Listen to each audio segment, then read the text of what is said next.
All right, happy Tuesday. Welcome to reInvent. I hope you are all here for the right session. It's up in gigantic letters up there. If you're in the wrong place, the doors have been closed and you don't get to leave. Kidding. Not kidding, actually. So my name is Joshua Burgeon. I am the general manager for the EC2 Spot business. I work at AWS. I wanted to thank you all for coming today. And I'm here to talk to you about getting the most bang for your buck with EC2. So for those of you who are familiar with EC2, this is going to be a little bit of a refresher, but I wanted to kind of go over the core EC2 purchasing options that we have. We have 3 of them. The first one is called On Demand, which is paying for compute capacity by the hour with no long-term commitments. This is an excellent option for spiky workloads, defining your needs, just getting started with EC2. There's not a lot of complexity to it. No upfront commitments, just get started. We also have reserved instances. This is a great option for your steady state workloads. You get to make a 1 or a 3-year commitment. You receive a significant discount over the on-demand price. And this is what you're going to be using for your committed or your baseline usage. And then lastly, I mentioned Spot earlier. Hopefully all of you have heard of it. If not, it's really good that I'm here. Spot is a market where you pay a market price that varies based on supply and demand. And you typically get a really steep discount off of on-demand, sometimes 80 or up to 90% over the on-demand price. Again, just like on-demand, you're not making any commitment up front. And this is really useful for fault-tolerant, time-insensitive, or transient workloads. I'm going to go into each of these in a little bit more detail later. But I kind of wanted to talk about what we call the 4 pillars of performance and cost optimization. So the first is right sizing. Second is the purchasing options. I mentioned those before. The third is about increasing elasticity. And the fourth is a practice that you're all going to put into work inside your workplaces that we call measure, monitor, and improve. As I mentioned, we're going to spend the bulk of today's presentation talking about the purchasing options, but I want to dive into the other 3 for a little bit because they're really important. When you think about cost optimization and accelerating your innovation, all 4 of these matter. So what is right sizing? This is pretty simple, but this is selecting the cheapest instance that's going to meet your needs. So we have over 50 different instance sizes. It might be greater than that now, 7 different instance families. You're going to look at the CPU, the RAM, the storage, the networking. You're going to look at the utilization of your different workloads, and you're going to pick the one that meets your needs and nothing more. If you can only use 1 CPU, don't pay for an instance that has 32 CPUs. If you don't need I/O optimized or heavy storage needs, don't pick an instance that has a lot of storage or is I/O optimized. I mean, this may seem kind of obvious, but you'd be amazed at how many people, especially moving from an on-premises environment, don't think about exactly what their application needs. This can be one of the cheapest ways with no application re-architecture to be saving money when you move to AWS. The other one is called increasing elasticity. And when I say that, a lot of people take it to mean scaling up when your application has more load and you need to have more servers or more instances come online. But I want you to be thinking about scaling down as well. This is another really easy way to save money. So a simple example is looking for your dev or your test environments or your non-production instances. If they're running all the time and you're not doing anything on them, turn them off. If your developers are only there from 8 a.m. to 6 p.m., maybe they work a half day, you should be turning those instances off at night. And this may, again, sound really funny and really basic, but when you're in an on-premises environment, there's really no benefit to turning your instances off at night. Maybe you save a little bit from electricity and power. But when you're in the cloud, when you're on AWS, you're going to be saving significant amounts of money if you're turning your non-production instances off when you're not using them. You can look at your bill and figure out this is happening, but I'll give you some more tips and tricks on how to do this in an automated fashion later. And I also mentioned scaling up. You can use services like auto-scaling and other things to scale in and out of spikes. So again, instead of paying for committed usage like reserved instances to handle all of your peak load, you can basically use on-demand or Spot or a combination of them to scale in and out of the changing loads and changing application needs that you have. So elasticity, second pillar. I mentioned the purchase options. I'll come back to them. The third is measure, monitor, and improve. So this is a practice that you're going to put into place across all of the people that work for you. Hopefully, maybe you put it into practice yourself. So this is basically identifying always-on non-production resources, identifying instances to downsize, using services that AWS provides like tagging, using Trusted Advisor. Maybe you work with a third party like Cloudian, CloudCheckr, CloudHealth. These can help you identify opportunities for savings, such as taking committed workloads that are running on on-demand instances and turning them into reserved instances. And also, I assume that most of you have a boss. You want to be able to dashboard your savings and report on them and dashboard your status. So we provide tools, and I mentioned some of the third parties you can work with. This is really important, and I actually think it's one of the big benefits that the cloud has that is a little bit harder to achieve in an on-premises environment. And one of the really cool things is that because of our pricing principles, this measure, monitor, and improve thing that you're doing, this thinking about elasticity, this right sizing, you can put this into practice right away. You haven't made a mistake that's permanent. You haven't bought hardware that you're going to have sit there for 3 years or 5 years being idle. You don't have to make an upfront investment. You can pay as you go. I mentioned on-demand. I mentioned spot. As you discover applications that are running on AWS all the time, you can pay less by buying reserved instances. And then one of the coolest things that I think is really awesome and why I love being part of AWS is that you pay less when we grow. We have passed on savings from scale that we have achieved due to people like yourself using AWS in the form of over 50 price reductions since 2006. So these principles mean that you are immediately able to take advantage of all of the opportunities for cost optimization that you find. The good news is you don't have to take my word for it. So I love customer quotes like this. This is a case study from a few years back. It's a company called Novartis. They're based in Switzerland. They're a big healthcare and research company. So they had a target molecule that they wanted to screen 10,000 compounds against to determine if they'd kind of found a cure for cancer or something that would improve it, a therapy. So they had an existing on-premises environment that was full. It was busy doing other things. This screening experiment was just an experiment. The ROI is uncertain.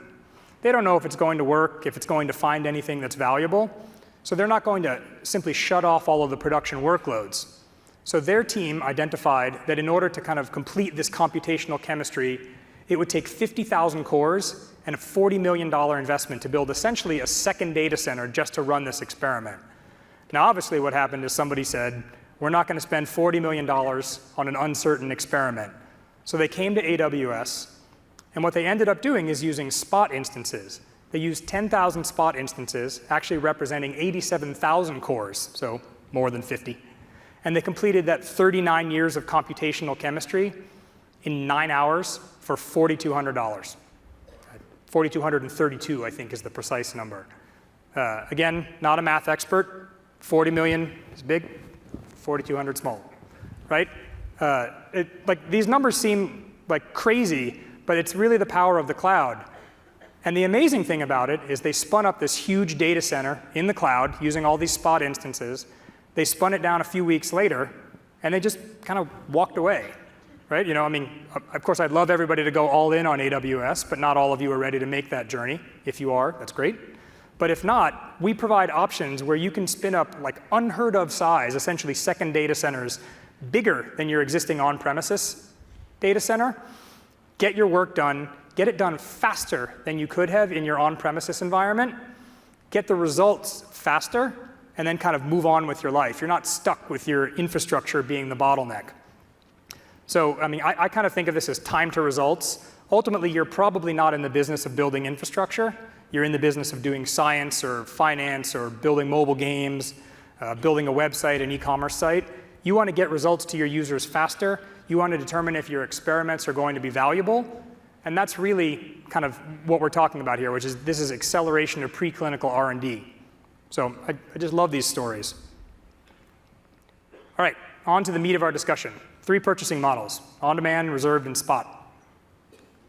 I mentioned on-demand, super low cost and flexible. You can spin up one instance, you can spin up 10 instances, you can spin up as many as you like.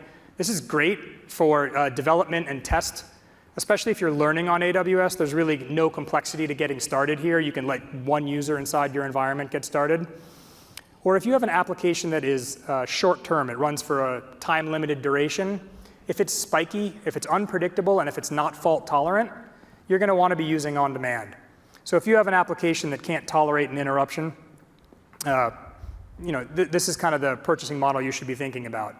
I'm only going to spend one slide on this, and that's not because on-demand isn't important. It's because there's not a lot of complexity. The second purchasing model is reserved instances. So our standard RIs have been around a long time. Many of you are familiar with them. These are excellent for steady-state workloads. That is a workload running 24 hours a day, 7 days a week, most of the year. It doesn't even have to run that long for this to be cost-effective, but you're not going to be using it for things that spike up and down 10,000 instances to one instance on a daily basis. The benefit of reserved instances is that you're making a commitment to us, and we're giving you a significant discount over the on-demand price in exchange for that commitment. Now, one of the things we've heard from customers over the years is that they like this discount. They don't mind the commitment, they like the discount, but really they'd like a little bit more flexibility in their RIs. So this past September, just a couple of months ago, we made the capacity reservation feature essentially optional by introducing what we call the regional benefit to standard RIs. So all this means is that if you buy an RI and you don't check the little box that says tie this to an availability zone, your RI discount applies to those instances you selected anywhere in the region that you're operating. Now, if you have selected the capacity reservation or you've tied your RI to a specific availability zone, it continues to work exactly as it did before. So we aren't taking anything away. We're kind of giving you this added layer of flexibility. So this is what it looks like in table form. Essentially, this is what a standard RI is. You can make, there's 3 different kind of payment options: no upfront, partial upfront, all upfront. And there's 2 different levels of commitment, 1 year and 3 year. The longer your commitment and the more you pay upfront, the larger your savings is on demand, up to 75% off, which of course is a pretty big deal. There are some aspects of them that are modifiable. I've kind of listed them here. You can use the console, you can use the API. You're not going to be modifying these on a daily basis in most cases. As I mentioned, the savings before and the capacity reservation.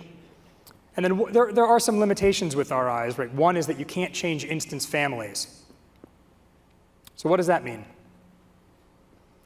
So when AWS started, we had essentially 3 instance types. You can see them here in this little 2007 EC2 kind of chart that's probably already out of date. Now we have 7 instance families and over 50 different instance types. This kind of changes every day, maybe not every day, pretty often. This is kind of a bewildering array of choices, and we actually like to think this gives people lots of flexibility, lots of benefits. We keep introducing new instance types and sizes so you can take advantage of advances in CPU, faster disk, larger memory, whatever it is that your application needs. So people have said, this is really great.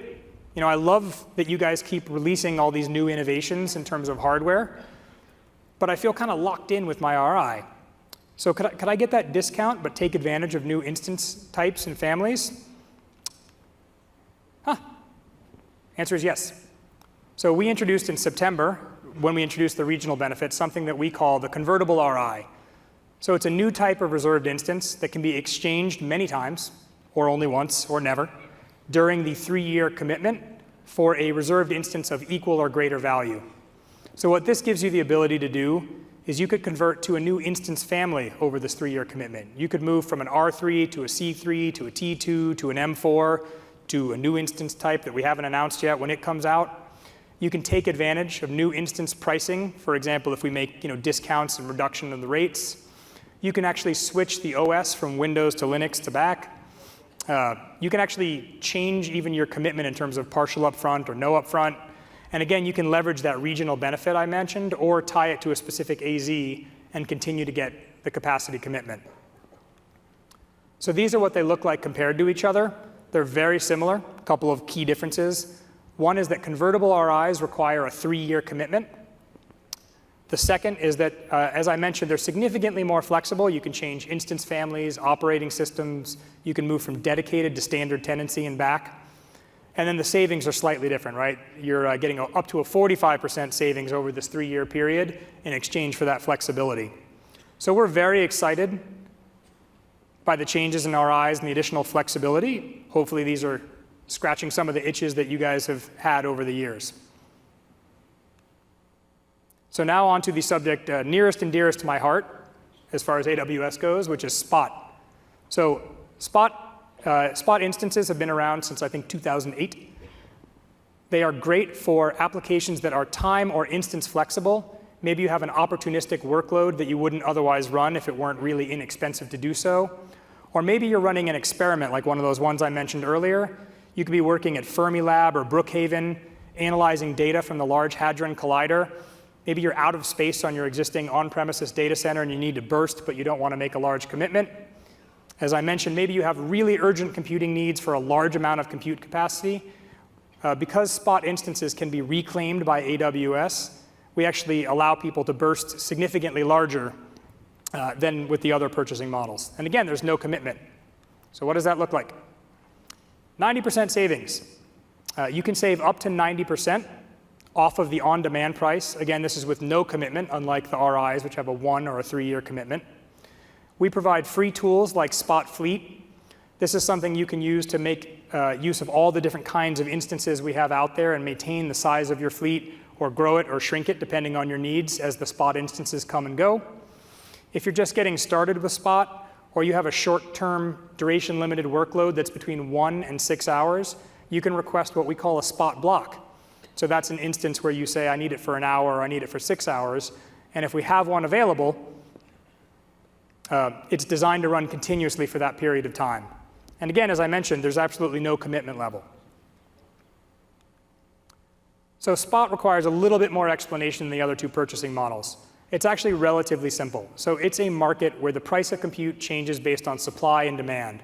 Simply put, Spot instances are spare on-demand instances.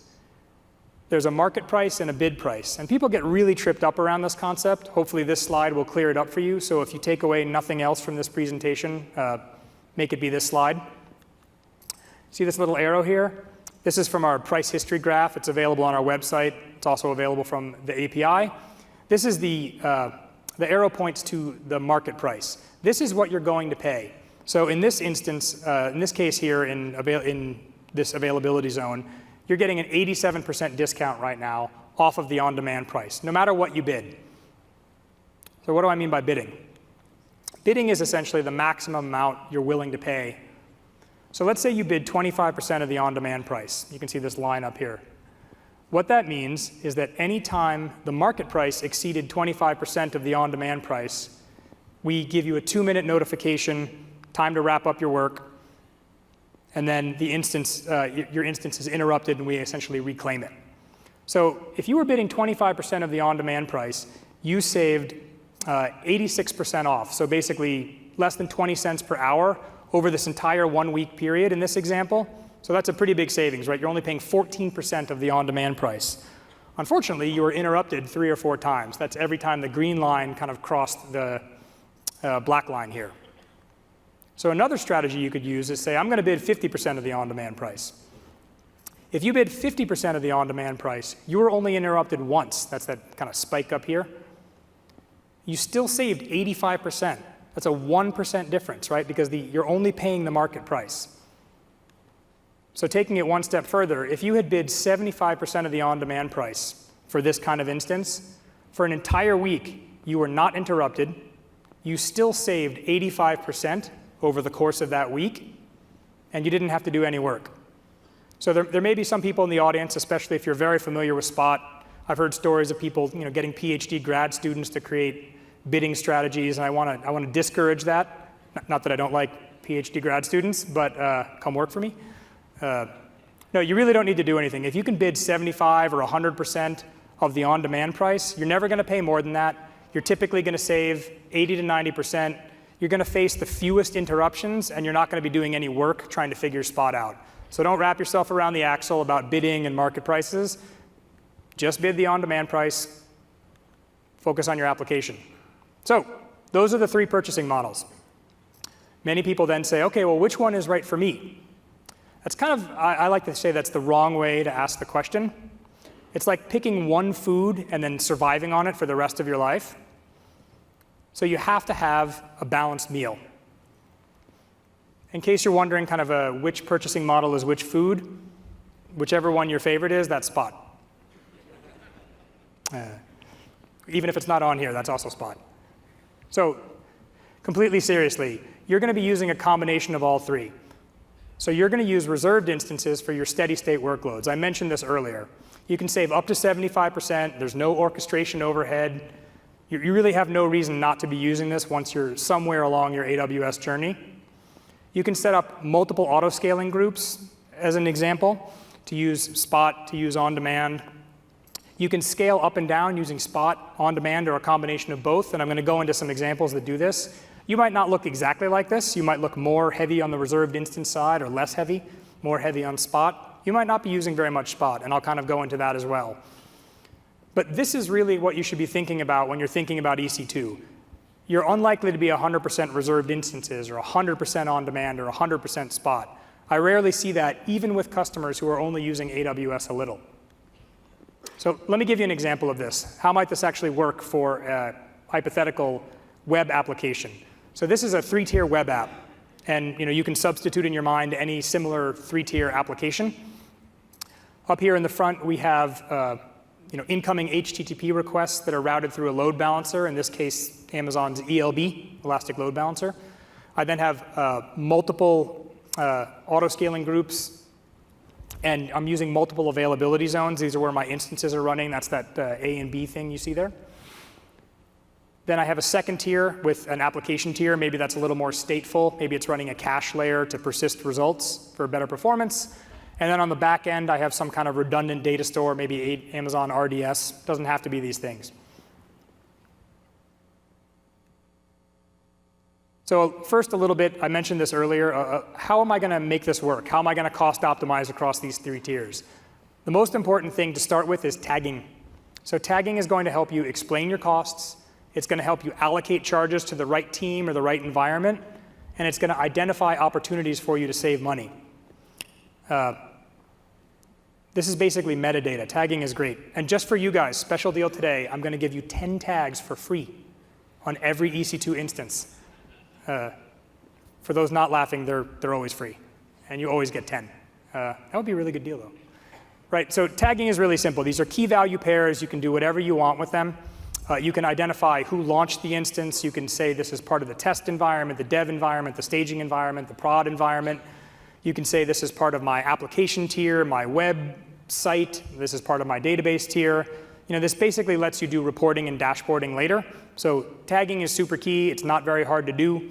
Most of the services that Amazon provides make it easy to use tags when you kind of launch your instances. So how does this look? I mentioned the three tiers. The tier in the front was the web tier. I'm assuming you guys are architecting intelligently. So this is a well-designed application. So the web tier is entirely stateless, which this means you have a highly available deployment where you're treating your EC2 instances as cattle, not pets. That means they can kind of come and go, and it doesn't interfere with your user's experience. So that enables both a fast and powerful response to demand. When demand spikes, you can launch a whole bunch of new instances. When the demand falls off, you can kind of pull them away. Also, if you are stateless and you're responding to these requests in very short periods of time, right? Maybe your entire request is 100 milliseconds, 200 milliseconds, 1 second, 2 seconds. Remember when I mentioned this earlier, we give you 2 minutes to wrap up on Spot? You can make very heavy use of Spot instances for stateless applications, or at least a portion of it. So very simply, what you have here, I have a base layer of instances that I'm running on reserved instances. If I always need at least 100, the simplest thing for me to do to make sure that I always have 100 instances is to buy them and kind of commit to AWS using reserved instances. There's no reason to kind of pay the on-demand price if you're going to be running these all the time. And then I have these spikes during the day. And again, I'm a stateless application. I'm going to make very heavy use of Spot to do this. I can, in fact, take advantage of the fact that there are 80 to 90% savings on Spot instances And I can over-provision. I know the economics of this might seem weird, but if you only needed an extra 200 instances, you could provision 250 Spot instances and still be saving the equivalent of 60 to 70% off the on-demand price. And then if you lose a few of those instances because of Spot terminations, your users don't even notice. In addition, because you're responding to requests in 200, 300 milliseconds, by the time you get the notification, you can drain those connections, detach from the ELB that I mentioned, launch a new instance, and basically none of your customers even notice that the instance went away. Maybe I have a final peak where I scale up some on-demand instances. This is a pattern that we actually see a lot. It's really powerful. But let's take a look at the application tier. Maybe this application tier, as I mentioned, is a cache. So it's scalable. It kind of goes up and down, but it's stateful. That is, I need it to run around. Interruptions are kind of painful, and they take away the benefit of this to the web tier. So here, very similar to the last graph, I'm running a base of RIs. Again, if I always need 300 instances, I'm going to be running them in RIs. And then, because my application tier is stateful, to handle most of the peaks, I'm going to be running on-demand instances. I'm going to use auto-scaling, and I'm going to scale up on whatever metric I think is important, whether it's incoming CPU load or queue depth or something like that. But there's still an opportunity to take advantage of Spot. Maybe I have 2 short-term peaks because my application is heavily used on people's morning commute and evening commute. If you know how long those peaks are, you can scale up for those very small additional peaks using Spot blocks, which again, as I mentioned, run from 1 to 6 hours depending on what you specify. Now let's look at the back end, or the database tier. So I am the Spot guy, but I would be remiss to tell you that you do not run your databases on Spot. If you do, I will hunt you down. I actually just won't answer your ticket when you complain. Totally seriously. You run your databases regardless of the variety of load on reserved instances. You don't want your database to be kind of crashing in the middle of the day. You're not going to be running it on an on-demand instance because you're not turning it off, right? So you're running it on a reserved instance. But one of the cool things about the cloud is this tiny little spike up here in the corner. We see a lot of people with databases not struggling to handle the transaction processing, but struggling to handle reporting aggregation on a daily, weekly, or monthly basis. So one of the cool things about the cloud, you could spin up an on-demand instance, snapshot your database over, run your reports for a couple of hours, and then simply turn that database off. You could also do this using Spot instances. And one of the cool things about this is we see people taking reports that normally run maybe once a week, once a month, because they're kind of painful to run. They turn them into daily operational intelligence. So I just think this is one of the cool things that you might not be thinking about that you can take advantage of now that you're moving to AWS. So this is a summary across all 3 of those tiers. If you're following my example here, you're going to end up using 76% reserved instances. Your numbers may not look exactly like this. 13% of your total usage will be Spot, and 11% is on demand. So again, I don't want you to focus specifically on these numbers. What I want you to think about here is that because I have a stateless front end, and because I know what my load is consistently, I'm able to take advantage of cost optimization, both on the Spot side and the reserved instance side, very easily. And lastly, this is this quote from Werner, our CTO, which is, there might be an opportunity for you to eliminate servers entirely. Think about the business that you're in. Maybe you're not in the business of managing servers. Should you be in the business of managing queues? Maybe you can use SQS. Maybe you can use Lambda to move some of your functions kind of off of servers and off of cron. So no server is easier to manage than no server. I like that quote. You do not have to take my word for it. This is another great example from Ubisoft, which is a gaming company. So when they were moving into mobile and social games, they needed the ability to move quickly, to scale to really high peaks, but also to handle the fact that gaming is a hit-driven business. So what that means is that you don't know, although you hope, that every game you're building is going to be a success. If you knew exactly what kind of success it was going to be and how big it was going to be, you could confidently buy infrastructure for it. But gaming hits can kind of be hit or miss. and you don't know how long that's going to last. So with AWS, they were able to launch 10 social games in 18 months. Ubisoft is not in the infrastructure business. They are in the gaming business. Actually, prior to working at Amazon, I spent 4 years at Zynga, and I can tell you this story is very true. I was at Zynga when we moved from AWS to our own internal cloud, thinking that this wouldn't be that hard. How hard could it be? And now actually Zynga's here, and a bunch of them have told their story about how they've moved entirely back onto AWS. And what that's a reflection of is that you have to think about the core business that you're in and what you want to be innovative on. So the reason that's important is another quote. It's not listed up here, but it's one of my favorite quotes from Andy Jassy, who's our CEO, and hopefully you guys will hear his keynote tomorrow. He's fond of saying this, which is that invention requires two things. One is the ability to try lots of experiments, and then the second is not having to live with the collateral damage of failed experiments. And that's kind of at the core of what I've been talking about here. If you have to buy the infrastructure in advance for everything that you're doing, it kind of prevents you from thinking really big and from trying lots of experiments because you have to live with the collateral damage of that. So this is Ubisoft putting that into practice. Let me use another example here. This is a grid processing application. So grid covers a really wide variety of applications. So you can think of this as batch computing, Hadoop, Spark, anything where you're basically processing applications in a framework like this. So you're going to have these files or inputs on the front end. Maybe you're storing them in S3 in an object store. Maybe you're using a file system such as Amazon's EFS or Lustre. Then you have a grid of computers, in this case EC2 instances, that are processing through those files and either combing them for results or they're doing some analysis. And then you kind of put them together on the back end and maybe you kind of spit them back out to S3. Again, I don't want you to get hung up on exactly how this looks, but there's a use pattern here that's really broadly applicable. Oops, sorry there. So this is how it looked in the old world.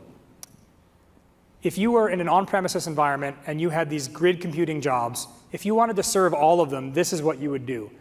People would tell you how much computing they need. You would go procure all of that capacity in advance. As you can see here, these big blue vertical lines.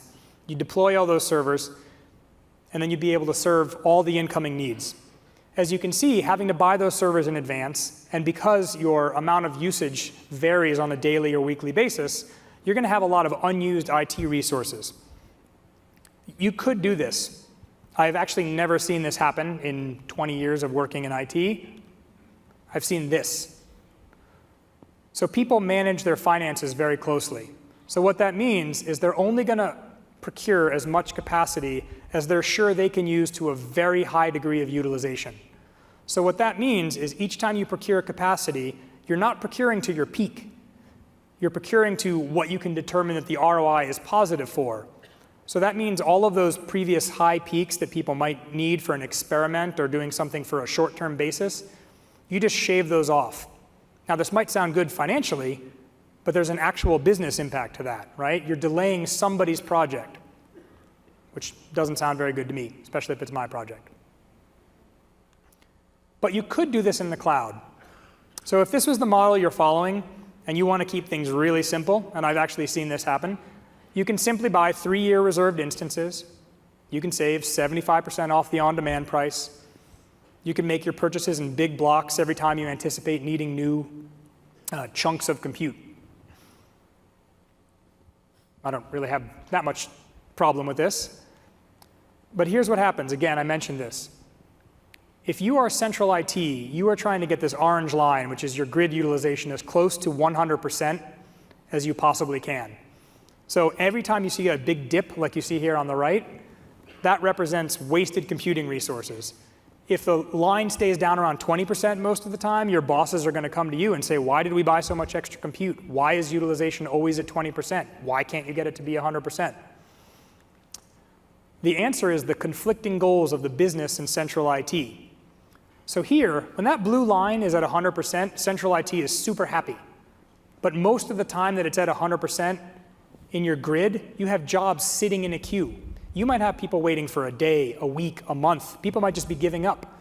Maybe their job takes a week long and it could take a day and they can't get their work done. So you see the kind of orange line here. Central IT is kind of humming along thinking everything is great, but there are periods where there are 1,200 jobs sitting in the queue. And then that one moment where central IT is saying, what happened? Why are we not using all of our compute? That just happens to be when maybe there isn't work to be done or all the work has been plowed through. So what this ends up looking like is that innovation is being throttled by the amount of IT resources.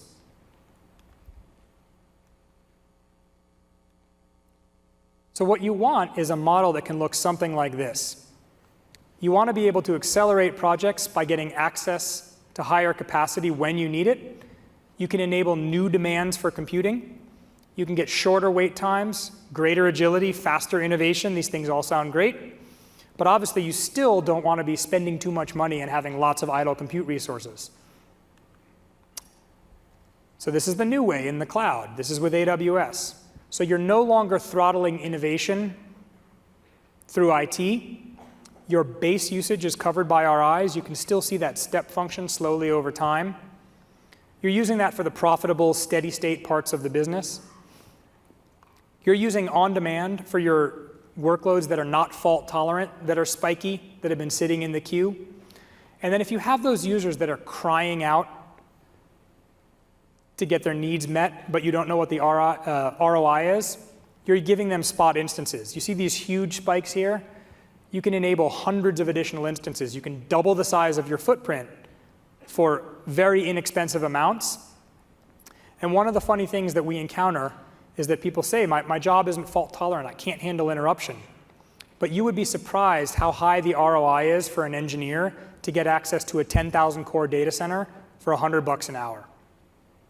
You'd also be surprised at how much you can convince people to handle interruptions. If they're willing to wait a month to get a job done, it doesn't really matter if it's interrupted once or twice over the course of a week and getting done. They still got their work 3 weeks faster. You could even take it one step further and incorporate spot blocks for some of those short-term workloads that I mentioned before. So again, this is this way that you're not throttling people anymore. You're giving them access to IT when they need it, and you're doing so in a cost-effective fashion. So I love this quote. This is from Jeff Smith, who's the CEO of Suncorp, which is a diversified, multi-billion-dollar Australian financial services firm. So they're running a complex IT environment, supporting 14 brands and 4 lines of businesses in 5 countries. And what I love about this quote is that it speaks to the cloud's flexibility in enabling freedom of thought. So this transforms it into action. So if you're leveraging the cloud effectively, you're no longer constrained by your infrastructure investments. You don't need to question your ability to solve the hardest problems. So when using the cloud effectively, you're only constrained by your thought. So you're taking your most talented people, you're de-bottlenecking them, you're setting them free. I love that. So how does this look? I think there's a lot of different people in this room coming from different industries. I've given a couple of use case patterns, kind of a web application, and then also the grid processing. These are some common patterns we see in terms of how the purchasing models fit across the industries. Let's say you're a web scale company. Maybe you're an ad tech, and I use this as an example. A lot of ad tech companies participate in real-time bidding. So in real-time bidding, they're buying and selling ads per impression on the internet. So a little bit of background, this is a transaction where a user visits a website. It triggers a bid request that can include bits of data. The ad hits an exchange where multiple advertisers submit bids in real time. And then it goes to the highest bidder. This whole process happens in 100 milliseconds. So since this happens in 100 milliseconds, you can make really heavy use of Spot and not care about the instance interruptions. Some of our customers are doing this transaction processing 50 billion times a day. Also, advertising is a lower margin business, especially these days. So we see a lot of really heavy use of Spot and then some use of on-demand. And again, there's a really highly spiky use pattern. So it makes much more sense to be using Spot than buying reserved instances and having them sit idle. On the other hand, we might see the exact opposite from what we would call an enterprise software as a service company. So maybe you built your application 5 or 10 years ago. Maybe it's not a 3-tier application. Maybe it's entirely stateful, or it deploys itself all on one server. So what we see a lot of in that case is every time you get a customer, maybe you're buying another RI and you're deploying the entire stack in one place. So that gives you a lot of control as a customer. That gives you control over your costs. You can only deploy things when you get new customers, and no orchestration overhead. And also, it's not required that you re-architect your application for the cloud. As you can see here, they're using a small amount of on-demand. Maybe that's for a proof of concept with a new customer, or if they're re-architecting their application over time to kind of be more cloud-friendly. And then very much in the upper right-hand corner, there's a tiny bit of Spot. Maybe they're starting to do some analytics or think about other ways they can use the cloud. Here are two other examples. One is what I would call an onboarding enterprise. This is somebody who's moving to the cloud. So they're going to be using RIs for the base profitable applications. Maybe they have a steady state workload. Maybe it's enterprise IT, such as Exchange or SAP or a CRM application. And then you have some developer sitting in the corner working on a new application. So they start using some on-demand instances. They launch this new application to their customers, and it starts getting more traction. You can see the blue line starts climbing, getting bigger and bigger. During this point, you haven't made a commitment. But if this application takes off, what somebody in finance is going to do is wake up someday and say, hey, we're spending a lot of money on on-demand. And someone says, yeah, that's great. I just released this really cool application, and 10 million people are using it. Then you're going to make a big RI purchase kind of here at the end. So I think that's a really flexible pattern, and that's a very common one we see as people move all in on AWS, as it might look something like this. I mentioned a specific example of enterprises, which was a gaming company. So again, a gaming company might have a base of RIs to run their back-end services. Maybe they've got a stable amount of customers on their most popular games, or they're running enterprise IT applications. Then they might launch a new game, or they might launch a sale within an existing game or an expansion pack. And again, as I mentioned, gaming is a hit-driven business. You don't know how much of a peak you're going to get. How many new users are you going to get? How many returning users? How long is that peak going to last? But maybe your application is stateful. That is, if your gaming customer comes and their session is interrupted, they have a really negative experience. So they're using a heavy amount of on-demand. And as you can see, there's this huge spike when they launch maybe an expansion pack to an existing game. They spike up using on-demand. Maybe they're using a service like autoscaling. Then it just kind of comes right back down, and you haven't committed to a higher level of RI usage during that entire time. Another example that looks very different than these is scientific research, and I mentioned this earlier. This graph can be a little bit misleading, but what you're seeing here is that you can have an example like Brookhaven or Fermilabs, where they're using a certain amount, like maybe a small amount, let's say 1,000 cores of AWS on average. Maybe they're all running on RIs. Maybe they've got an existing data center or 5 data centers, and they're not ready to kind of wind down those investments. So what happens is you see this base of RIs chugging along for a year, and then somebody gets a crazy idea, as scientists often do, and they show up and they spin up a 100,000 core Spot instance cluster. Then they spin it down a week later. What you get is a graph that looks exactly like this. I think that's really cool, right? I can't imagine a world 10, 15 years ago where you could just show up and ask somebody to spin up a data center for a week that's 10 times the size of your existing data center footprint and do so really cost effectively.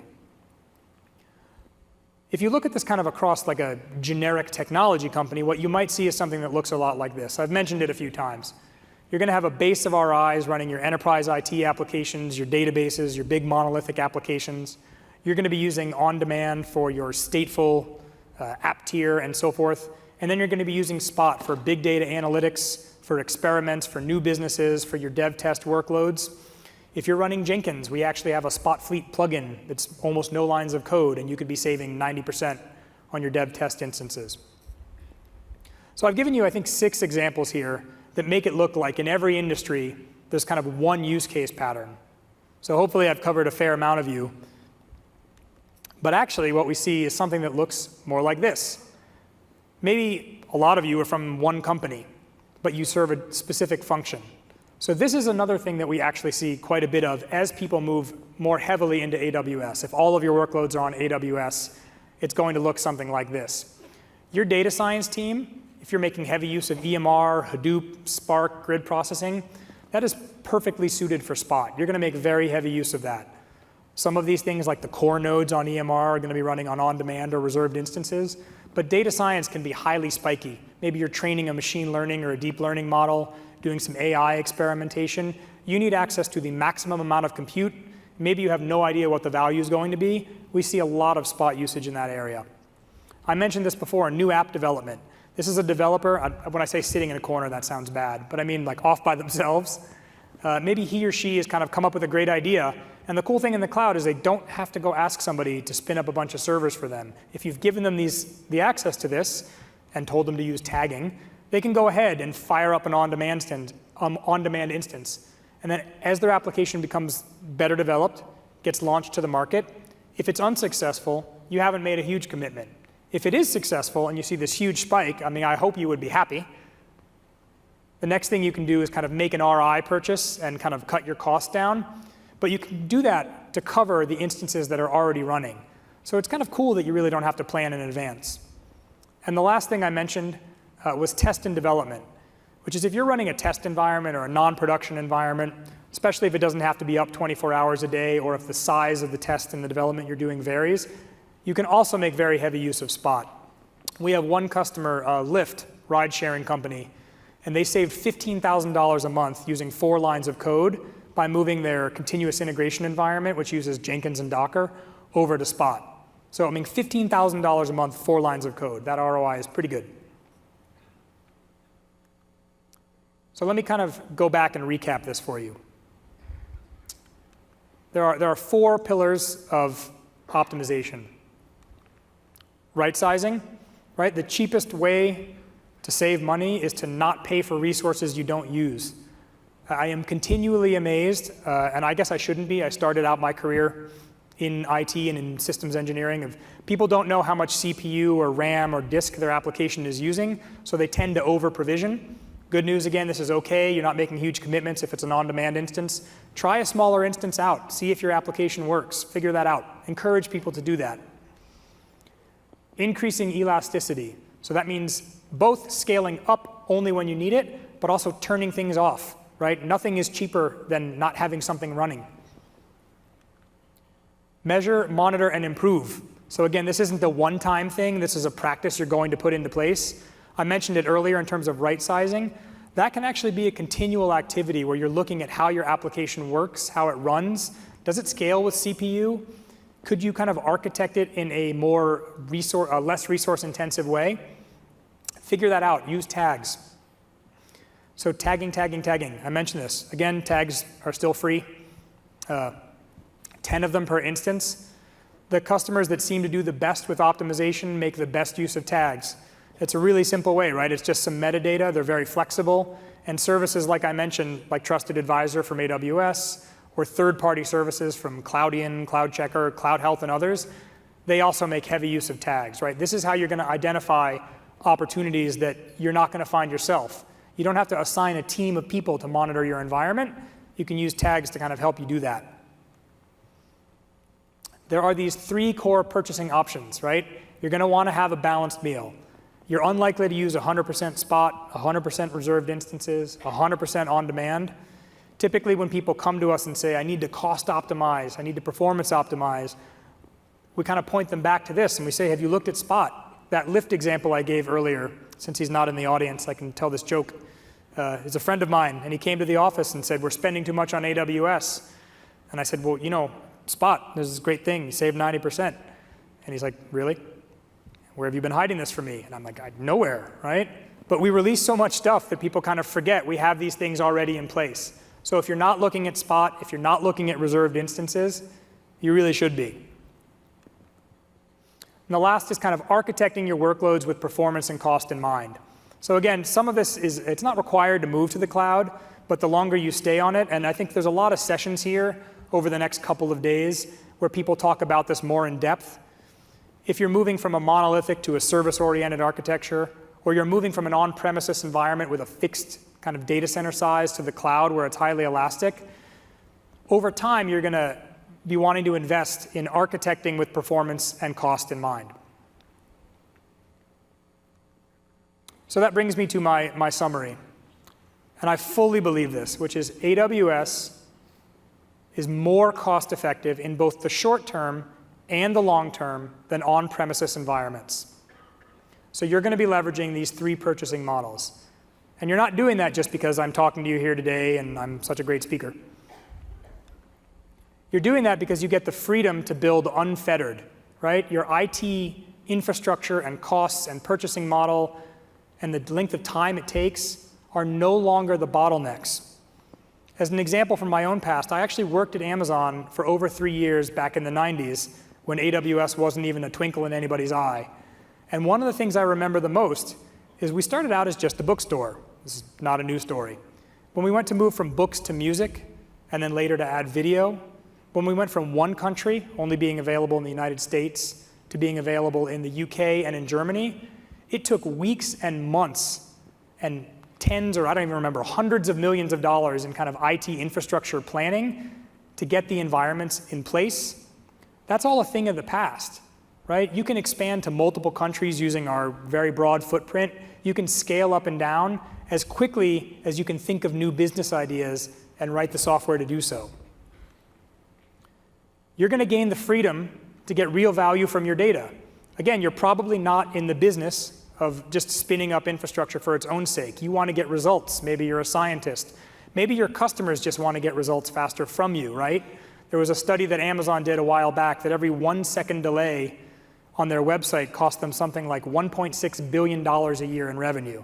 So if you're spinning up a lot more instances and you're using Spot to do so, you're getting results to your customers faster. And the last is this freedom to say yes. Nobody likes to say no. I think even the central IT examples I gave earlier, the reason they say no is kind of cost. Hopefully with AWS and by leveraging all these purchasing models, you're thinking about these freedoms that you're giving to yourself and that you're giving to your users and to your customers. So with that in mind, I wanted to sincerely thank everybody for coming here today and for coming to reInvent, and close on a note about one of our core leadership principles at Amazon, which is customer obsession. We start from the customer's needs and work backwards. So you've been listening to me for the last 45, 50 minutes or so, and maybe other people. But really one of the best things for me about reInvent is hearing from all of you.